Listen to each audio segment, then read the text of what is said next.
Team, Sage here, aka the Golf Hacker. Welcome back to the Golf Hackr channel and another episode of Scratch22. A very short episode for you this week. It's from my latest lesson with Caroline, but for the first time we got the big stick out of the bag.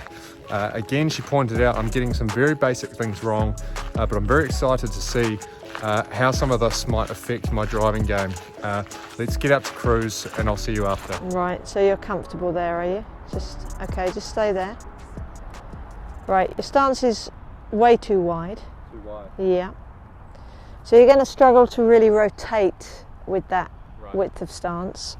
So, let me just...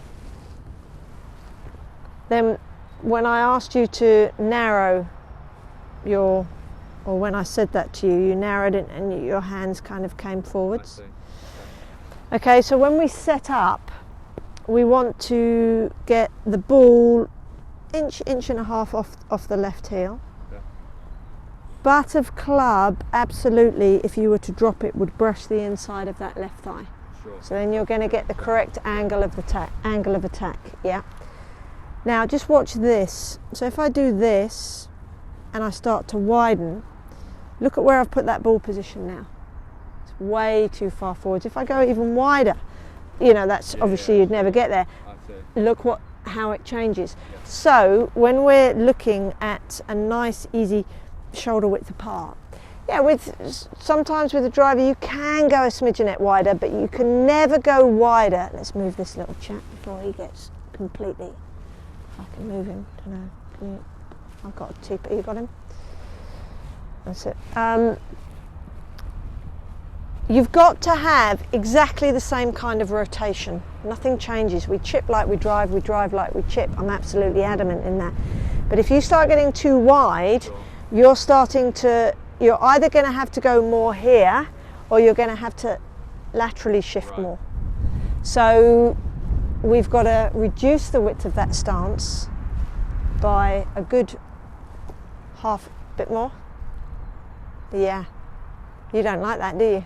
That feels so narrow, yeah. And then from there, you've got to stay in that position, and that's passive. Okay? Now walk away and do that again.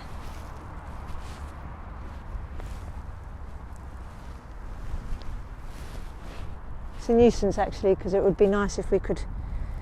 That's better. There. Now keep those hands. So if you were to drop that club, it would land on the inside of your left thigh, not on your left thigh.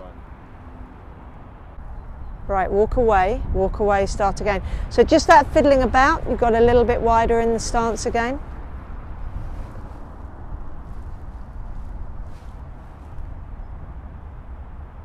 There, no wider. Keep those hands back slightly. Yeah.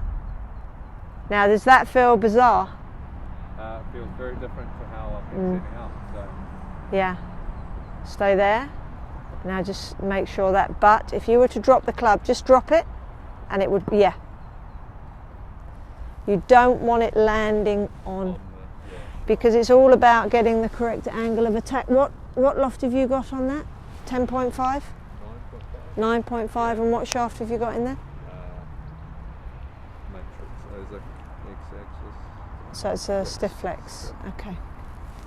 So again, did you buy this as a whole set, this lot? Yeah, I did. Yeah, you see, you've got, again, with... So, right, now if you're there, right, the great concept is if you let go of that club, just let go, it's going to land there, straight away. Sure. There. Let it land in between. Then as you just nudge that foot forwards, you keep the hands there, nudge it there. Now go back to the width.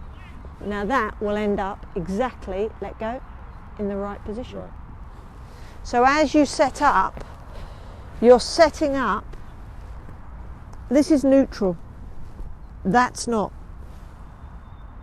So set up like so, nudge, shoulder width, you'll find the right position there.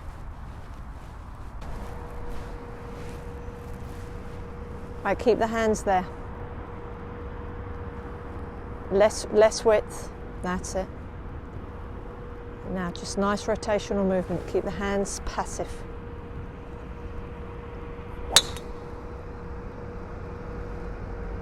How did that feel? Effortless. Yeah. Yeah. And that was a little bit more of a Yeah. straight away. Yeah. There's not a lot wrong with your driving, but there is in setup. So obviously plenty to work on there, but two key focus points for my driving moving forward, and that's my width of stance and the pressure of my grip. I've focused on these two things predominantly every time I've pulled the driver out of the bag over my last few rounds, and I feel as though I've started to see a bit more consistency. So I'm really excited to continue some improvement in this area of my game, particularly because a lot of my scores have been ruined lately from sloppy play off the tee. I haven't been looking at the green in 2 shots, and that's really counted against me on the scorecards. I'm also keen to hear from any one of you out there, where did your breakthroughs in your driving game come from? It's a very key part of the game. I know lots of people have their own views about what's most important in your golf game to put out good scores, but let me know what's worked for you. I'm going to continue working away at this, and we'll see how that works out for me. I'll look to bring you some more course content soon, but that's it for this week's episode, team. Thanks for tuning in. Hope to see you next week. Take it easy.